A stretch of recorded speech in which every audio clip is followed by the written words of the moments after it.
dnešního videa. Dnešní video bude o pečopácích a bude to takový, že prostě který se mi líbí nejvíc, tak ty budou první a který se mi líbí tak středně a potom nejmíň a takhle.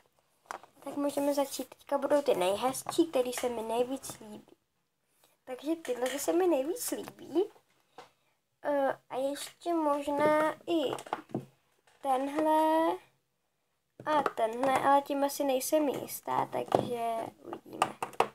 Možná do těch středních. Takže to jsou ty nejhezčí, takže to je nějaká perliba. Takový s nějakým něčím. Nějaký zvířátko, pes, jako doga, plameňák, papoušek. Teďka ty, co se mi líbí střední. Takže tohle se mi líbí středně, ale tenhle nestojí, takže ještě tenhle k něm patří.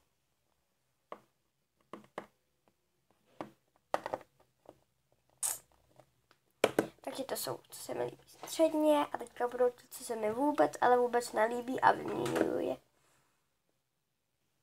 Takže tyhle ty vyměňuju a vůbec se mi nelíbí, takže když tak mi napište do komentářů, jestli byste nějakýho chtěli a vyměním úplně za cokoliv.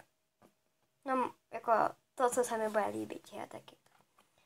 Takže takhle pečopáci se mi nelíbí. Takže to bylo dnešní video všechno, takže ahoj.